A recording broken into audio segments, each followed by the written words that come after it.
It all started when a woman from the HOA completely lost it over my water well. She marched onto my property in her fancy suit, yelling and pointing at my perfectly legal well, claiming it was unauthorized. She demanded I shut it down immediately or face hefty fines. But what unfolded next taught her a lesson she'll never forget. If you're a homeowner, pay attention. This story could save your property rights someday. 5 years ago, I bought this little slice of heaven with dreams of making it self-sufficient. After years of grinding 60-hour weeks in the tech industry, I want to create something sustainable for my family. But then, a brutal drought hit our area. 3 years of barely any rain left everyone struggling. Water bills skyrocketed, doubling and then tripling. My neighbor, Mrs. Johnson, a retiree on a fixed income, had to choose between her medication and watering her garden. Young families were cutting back on essentials just to pay their utility bills. It was heartbreaking. That's when I started digging into solutions. I discovered something incredible about my property. My grandfather had chosen wisely when he bought this land. We're sitting right on top of a pristine natural aquifer, and his original water rights were still intact. I decided to invest $7,500 from our family's emergency fund to install a professional well. I made sure to do everything by the book: county permits, environmental impact assessments, proper depth certification, and even water quality testing to ensure it was safe for my kids. The day clear water finally flowed from that well was one of the proudest moments of my life. But little did I know, the real challenge was just beginning. It started with unfamiliar cars slowly driving past my property. At first, I thought nothing of it. Maybe people were just admiring the improvements I'd made. Then, my neighbor Bob stopped by with a warning. "Watch yourself," he said. "The HOA's been doing special inspections lately. Seems like they're targeting anyone making improvements without their approval." The next morning, I found an anonymous letter in my mailbox. No signature, just HOA letterhead. It claimed that all water collection systems required pre-approval. Funny thing is, a well isn't a collection system. It's accessing groundwater rights that predate the HOA by decades. That evening, my security cameras caught someone photographing my well from the road. They didn't step onto my property, but they documented everything from a distance. Something felt off. A week later, everyone received a notice for an emergency HOA meeting. The main agenda: water usage regulations and enforcement. The timing couldn't have been a coincidence. I spent that night organizing every permit, water rights document, and county approval letter. My gut told me I'd need them soon. The confrontation came sooner than expected. At 7 a.m. the next morning, my doorbell rang. There she stood, clipboard in hand, her face twisted with disapproval. Without even introducing herself, she declared, "Mr. Johnson, I'm here about multiple violations on your property." I tried to stay calm. "Good morning. Mind identifying yourself first," she huffed. "I'm with the Homeowners Association. That's all you need to know." When I asked which specific HOA position she held, she ignored the question and marched straight toward my backyard. That's when she zeroed in on my well. "This unauthorized structure needs to be removed immediately," she said, already scribbling on her clipboard. I calmly replied, "Ma'am, this is a properly permitted well. I have all the documentation." She cut me off.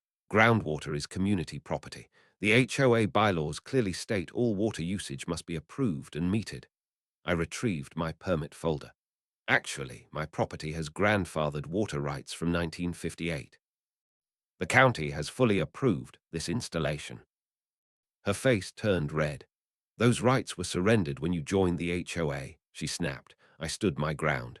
"That's incorrect. Water rights run with the land, not the homeowner. They can't be surrendered without explicit documentation, which doesn't exist." That's when she pulled out her phone. "I'm calling for backup. This situation requires immediate intervention." While she was on the phone, I heard her say, "He's being completely uncooperative.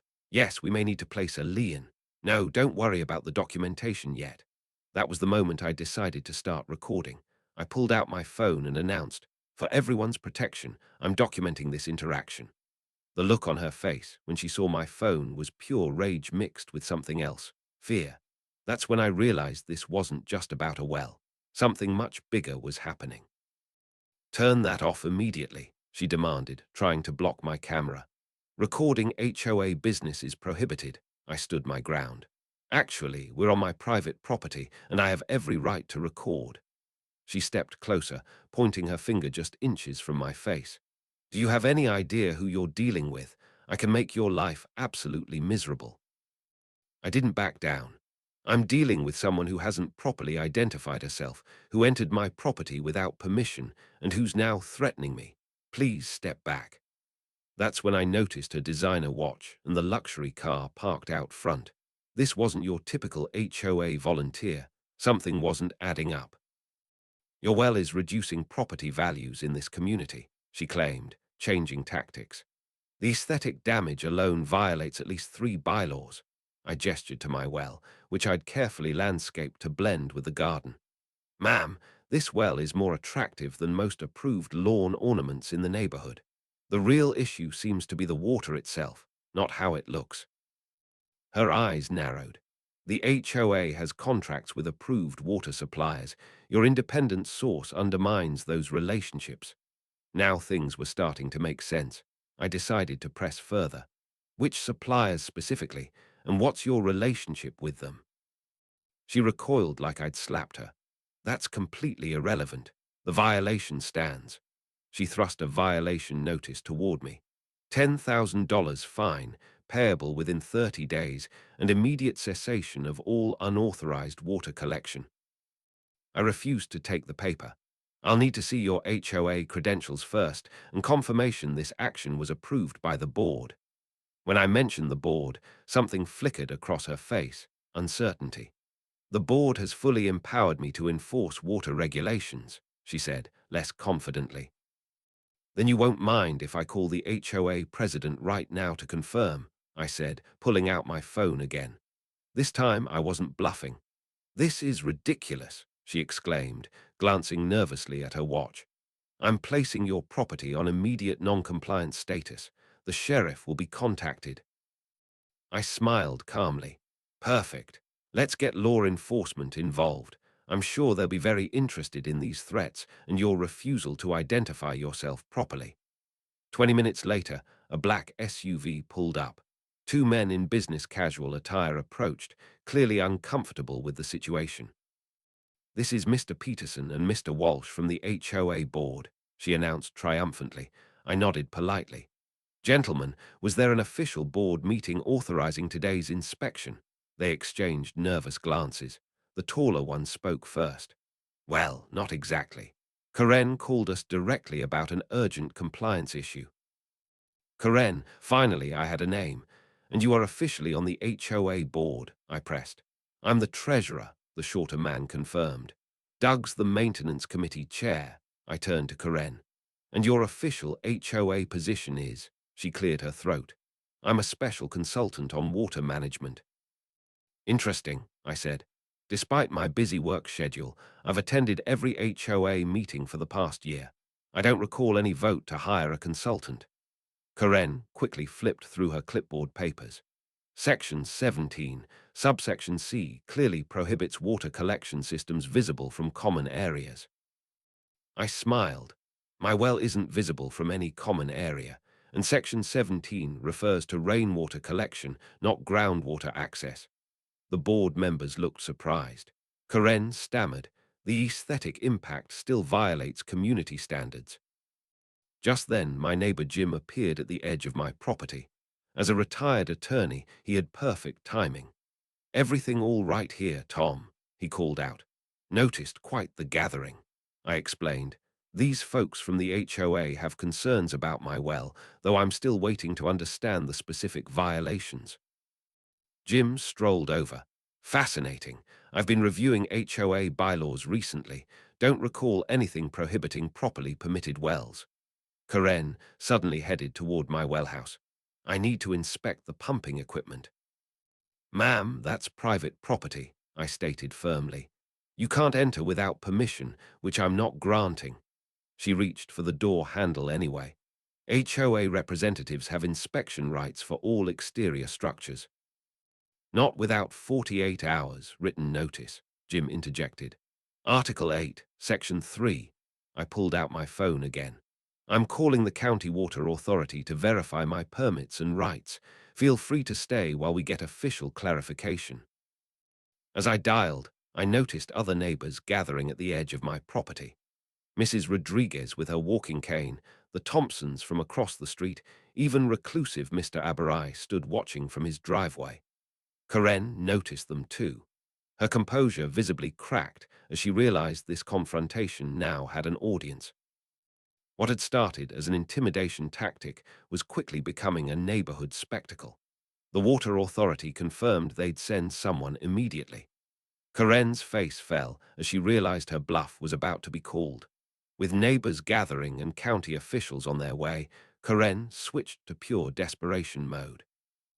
The HOA has final authority over all property modifications, she declared loudly, more for the growing audience than for me. This well undermines our community water conservation efforts.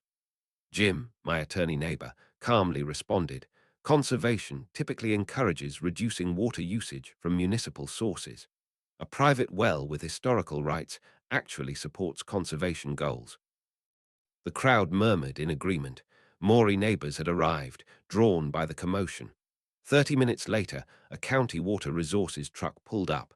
A middle-aged woman in a county uniform approached with a clipboard in hand. I'm Susan Martinez, County Water Authority, she introduced herself. I understand there's a dispute about water rights. Karen rushed forward. This property owner has installed an unauthorized water extraction system that violates HOA regulations. Ms. Martinez reviewed my permits methodically. Everything appears in order. These water rights predate your HOA by several decades. The installation meets all county requirements. Karen's face contorted with frustration. But our community water plan specifically prohibits. Ms. Martinez cut her off. Ma'am, the county's approval supersedes any HOA regulations in this matter. Karen's desperation was palpable. She turned to the board members. We need to escalate this. The HOA has the authority to enforce community standards. But the board members looked uneasy. Doug, the maintenance committee chair, spoke up. Karen, we never authorized this inspection. You told us it was an emergency, but it seems like you've overstepped. The treasurer nodded in agreement. We need to revisit this as a board before taking any further action. Karen's face turned crimson. You're undermining the HOA's authority. This is unacceptable. But the crowd of neighbors had heard enough. Mrs. Rodriguez stepped forward. Young lady, you've caused enough trouble. It's time for you to leave. The county official turned to me. Mr. Johnson, your well is fully compliant. If the HOA continues to harass you, you have every right to take legal action. I thanked her and turned to Karen. I think it's time for you to go. Defeated, Karen stormed off, her luxury car peeling out of the driveway. The neighbors erupted in applause. Jim clapped me on the back. Well done, Tom. You stood your ground and it paid off. But as I watched her drive away, I couldn't shake the feeling that this wasn't over. Karen's desperation hinted at something bigger, something more sinister. Little did I know, this confrontation was just the beginning of a much larger battle for our community's water rights. The days following the confrontation were anything but quiet. Word spread quickly through the neighborhood about what had happened. People I barely knew stopped by to thank me for standing up to Karen. It seemed her overreach had struck a nerve with everyone. But the real shock came a week later when I received a call from Dave, our HOA president. Tom, we need to talk, he said, his voice tense. There's something bigger going on here, and it involves more than just your well. He asked if he could come over, and I agreed. When he arrived, he had a folder full of documents. I've been digging into Karen's background, he explained. Turns out, she's not just some random HOA consultant. She's connected to a private water corporation that's been trying to take over water systems in our area. My stomach dropped.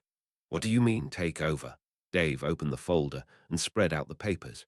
Private water companies have been buying up water rights and infrastructure across the state. They hike up rates, cut services, and squeeze every penny they can out of communities. Karen's company has been targeting neighborhoods like ours, using HOAs to push people out of their water rights. I felt a mix of anger and disbelief. So this wasn't just about my well. They're trying to control our entire community's water supply. Dave nodded. Exactly. And they've been doing it quietly under the radar. But your stand against Karen has brought it all to light. That evening, Dave called an emergency HOA meeting. The community center was packed. People were standing in the aisles, eager to hear what was going on. Dave laid it all out. Karen's ties to the private water corporation, their plans to take over our water system, and the potential consequences for our community. The room erupted in outrage. Mrs. Johnson, my elderly neighbor, stood up. I can't afford higher water bills. I'm already struggling to make ends meet. Others echoed her concerns. A young father named Mark spoke up. This isn't just about money. It's about control. If they take our water, they take our independence. Dave held up his hands to calm the crowd. We're not going to let that happen, but we need to act fast. First, we need to pass a new bylaw protecting private water rights in our community. Second, we need to investigate any ties between the HOA and private water companies. And third, we need to make sure everyone knows their rights. The vote was unanimous. The new bylaw passed on the spot, and a committee was formed to investigate further. Jim, the retired attorney, volunteered to lead it. We'll get to the bottom of this, he promised. No one's going to take our water without a fight. But the battle was far from over. A few days later, I received a letter from Karen's company. It was a formal notice, claiming that my well violated state water regulations and demanding I shut it down or face legal action. I showed it to Jim, who immediately recognized it as a scare tactic. They're trying to intimidate you, he said, but they don't have a leg to stand on. Your well is fully permitted, and your water rights are protected. Still, the letter was unsettling. It felt like the corporation was doubling down, trying to wear me down with legal threats. But I wasn't alone. The entire neighborhood had my back. People started showing up at my house with food, offering to help however they could. Even the local news caught wind of the story and sent a reporter to cover it. The reporter, a sharp woman named Lisa, interviewed me and several neighbors. This isn't just about one well, I told her. It's about protecting our community from corporations that want to profit off something as basic as water. We can't let that happen. The story aired that evening, and the response was overwhelming. People from other neighborhoods reached out, sharing similar experiences. It turned out Karen's company had been targeting communities all over the region, using the same tactics. But now, thanks to our stand, their scheme was unraveling. A week later, we got more good news. The state attorney general's office announced an investigation into private water corporations and their practices. Jim called it a game changer. This could lead to real reform, he said. Not just for us, but for everyone. But the fight wasn't over yet. Karen's company wasn't going to back down without a fight. They filed a lawsuit against the HOA, claiming the new bylaw was illegal. It was a desperate move, but it showed how far they were willing to go. The neighborhood rallied together, raising funds for legal defense and organizing protests outside the courthouse. The day of the hearing, the courtroom was packed. Karen's company had a team of expensive lawyers, but we had something they didn't: community. One by one, neighbors took the stand, sharing how important water independence was to them. Mrs. Johnson talked about her garden, Mark talked about his kids, and I talked about my grandfather's legacy. When the judge finally ruled in our favor, the room erupted in cheers. The bylaw stood, and Karen's company was ordered to stop harassing our community. It was a huge victory, but it was just the beginning. The fight for water rights was far from over, but we had proven that when a community stands together, they can't be beaten. The courtroom victory was a turning point, but it didn't mean the end of our struggles. Karen's company, though temporarily defeated, wasn't ready to give up. They shifted tactics, launching a public relations campaign to paint themselves as the victims. Billboards popped up around town, claiming they were fighting for fair water access and protecting community resources. It was a blatant attempt to sway public opinion, but it only made us more determined. Meanwhile, our neighborhood became a hub of activism. People from other communities started reaching out, asking for advice on how to protect their own water rights. Jim and I organized workshops, teaching people how to research their property's water rights, file permits, and stand up to corporate bullying. It was inspiring to see so many people come together, but it was also exhausting. The fight was far from over, and the stakes kept getting higher. One evening, as I was reviewing documents for an upcoming community meeting, my phone buzzed. It was a text from Dave. "You need to see this," it read, followed by a link to a news article. I clicked it, and my heart sank. The headline read, "Private Water Corporation announces plans to acquire municipal water system." The article detailed how Karen's company was in talks to buy the local municipal water supply, which served not just our neighborhood, but the entire region. This was a disaster. If they succeeded, they'd have control over the water for thousands of people. Rates would skyrocket, and there'd be nothing we could do about it. I called Dave immediately. "We have to stop this," I said. "If they get their hands on the municipal system, it's game over." Dave agreed. "We'll call an emergency meeting tomorrow. We need to come up with a plan." The next evening, the community center was packed once again. People were angry, scared, and determined. Dave laid out the situation, and the room erupted in heated discussion. Some wanted to protest, others wanted to lobby local politicians, and a few even suggested forming a cooperative to buy the water system ourselves. Jim, ever the voice of reason, stood up. "We need to do all of it," he said. "Protests will raise awareness, lobbying will put pressure on decision makers, and a cooperative could give us real leverage. But we have to act fast. If they finalize this deal, it'll be much harder to stop." The room buzzed with energy as people volunteered for different tasks. I found myself leading the lobbying effort, along with a few others. We scheduled meetings with city council members, state representatives, and even the mayor. It was intimidating, but I reminded myself why we were doing this, for our families, our neighbors, and our future. The first meeting was with Councilwoman Martinez, a longtime advocate for environmental issues. She listened carefully as we explained the situation. "This is deeply concerning," she said, "but the city is in a tough spot. The municipal system is agging, and the cost of repairs is astronomical. The private company is offering a quick fix, and some people are tempted." "At what cost?" I asked. "Higher rates, less control, and no guarantee they'll actually fix anything.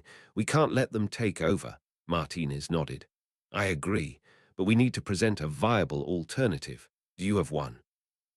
That's when I realized we needed more than just outrage. We needed a solution. I brought the idea back to the neighborhood, and after hours of discussion, we came up with a plan. A public-private partnership that would keep the water system under local control while bringing in outside expertise for repairs and upgrades. It wasn't perfect, but it was a start. We presented the idea to Martinez, who was cautiously optimistic. "This could work," she said, "but we'll need to move quickly. The private company is pushing hard to close the deal." With her support, we took the proposal to the city council. The meeting was tense, with representatives from Karen's company arguing passionately for their plan. But when it was our turn to speak, we laid out our case with facts, passion, and a clear vision for the future.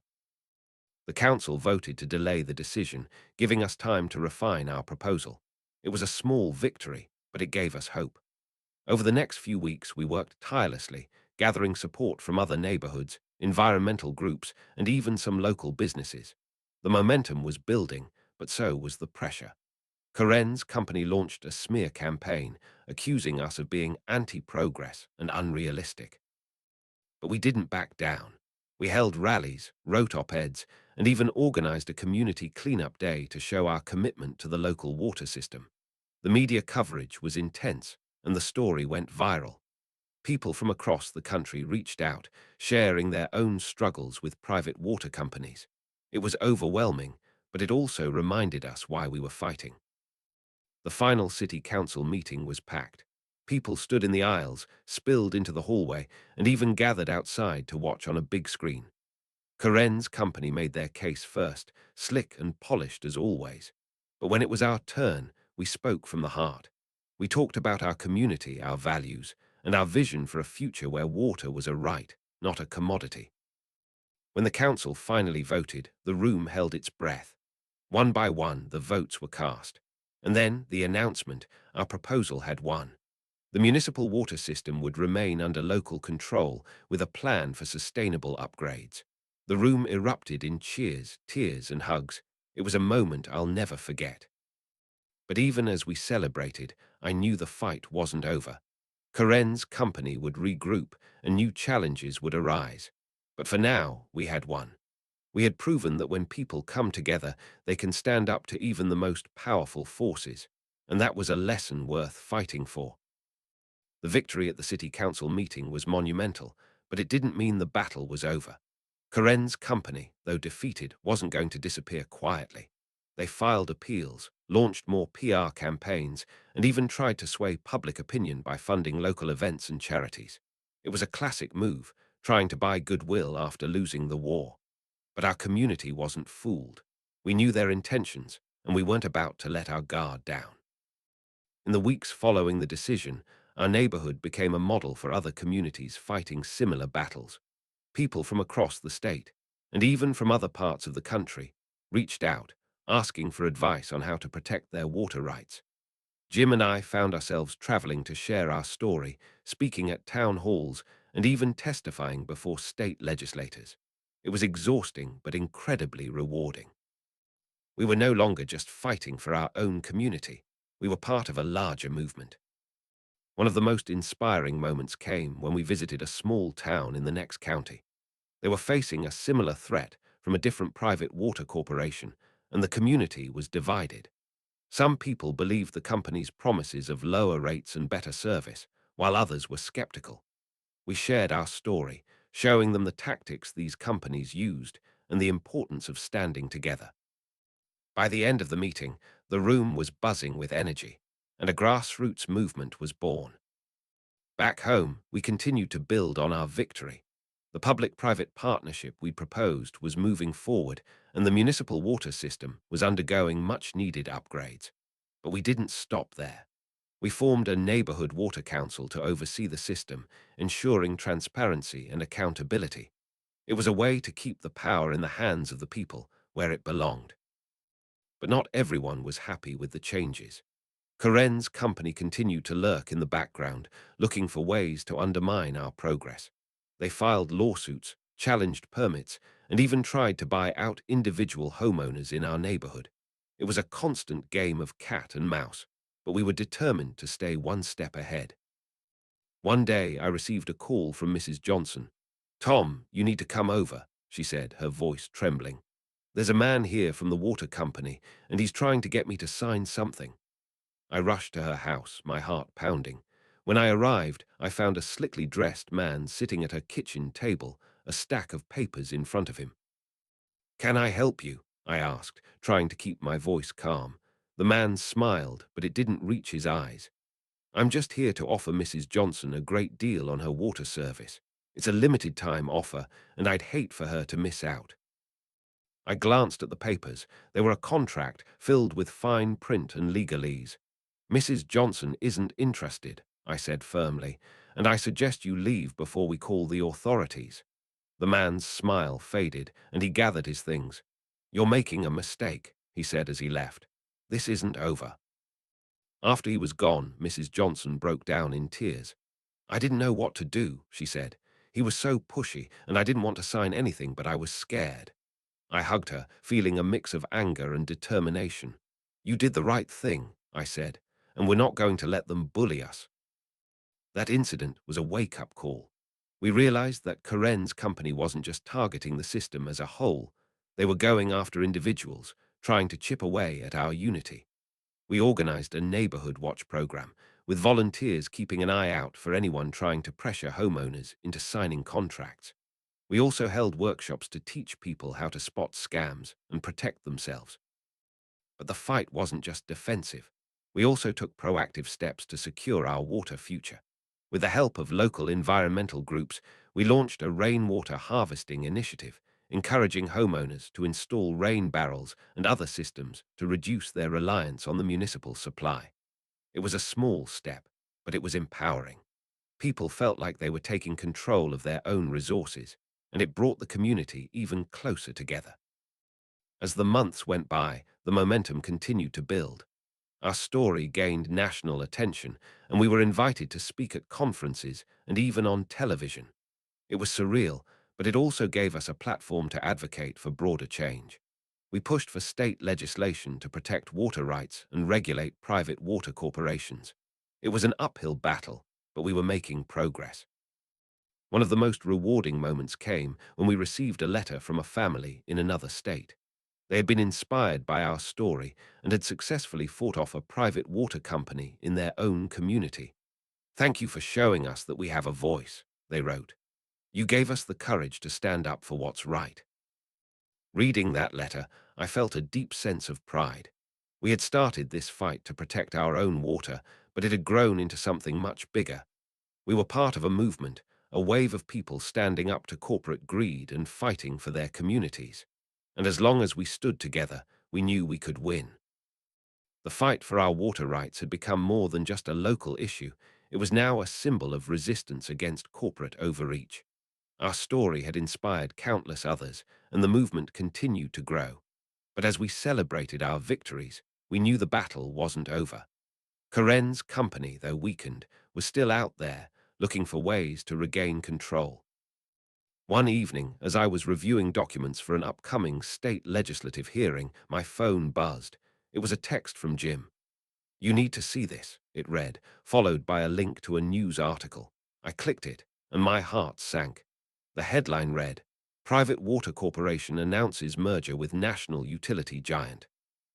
The article detailed how Karen's company was joining forces with one of the largest utility corporations in the country, giving them even more resources and influence. This was a game changer. The new entity would have the power to push through deals and regulations that would make it nearly impossible for communities like ours to resist. I called Jim immediately. "We have to act fast," I said. "If this merger goes through, it'll be a disaster." Jim agreed. "We'll need to rally every ally we have, local leaders, environmental groups, even other states. This is bigger than just us now." We spent the next few days reaching out to our network, organizing a coalition to fight the merger. It was a daunting task, but we knew we couldn't back down. The state legislative hearing was our first big opportunity to make our case. The room was packed with supporters, activists, and concerned citizens. Karen's company had a team of high-powered lawyers and lobbyists, but we had something they didn't: passion and truth. One by one, people took the stand, sharing their stories and explaining why the merger would be devastating for communities across the state. When it was my turn to speak, I felt a mix of nerves and determination. I looked out at the crowd, at the faces of people who had fought so hard for their water rights, and I knew I had to give it my all. "This isn't just about water," I said. "It's about power. It's about who gets to control something as basic and essential as water, and it's about standing up to corporations that put profits over people." The room erupted in applause, and even some of the legislators seemed moved. But the fight was far from over. The merger still had to be approved by regulatory agencies, and Karen's company was pulling out all the stops to make it happen. They launched a massive advertising campaign, claiming the merger would bring efficiency and innovation to water systems. It was a slick attempt to mask their true intentions, but we weren't fooled. We countered with our own campaign, using social media, op-eds, and community events to spread the word. We also organized a statewide petition, gathering thousands of signatures from people opposed to the merger. It was a grassroots effort, fueled by the passion and determination of ordinary people who refused to let their voices be silenced. The turning point came when a whistleblower from Karen's company came forward. They leaked internal documents showing that the merger was part of a larger strategy to monopolize water systems across the country. The documents revealed plans to hike rates, cut services, and squeeze every penny out of communities. It was a bombshell, and it made national headlines. The backlash was immediate. Public opinion turned against the merger, and even some of the company's investors began to pull out. Regulatory agencies launched investigations, and the merger was put on hold. It was a huge victory, but we knew the fight wasn't over. Karen's company would regroup and new challenges would arise. But for now, we had won. In the months that followed, we continued to build on our success. The state passed new legislation to protect water rights and regulate private water corporations. Our neighborhood became a model for sustainable water management with rainwater harvesting systems, community gardens, and a renewed sense of unity. People from other communities visited to learn from our experience, and we shared everything we had learned. Looking back, it was hard to believe how far we had come. What had started as a fight over a single well had grown into a movement that touched countless lives. We had faced down one of the most powerful forces in the country and come out on top. But more than that, we had shown that when people come together, they can achieve the impossible. As I stood by my well one evening, watching the sun set over the fields, I felt a deep sense of gratitude. My grandfather had known the value of this land, of this water, and he had fought to protect it. Now, it was my turn to carry on that legacy. And as long as there were people willing to stand up for what was right, I knew that legacy would live on. The fight for water rights was far from over, but we had proven that it was a fight worth having. And that was a lesson I would carry with me for the rest of my life.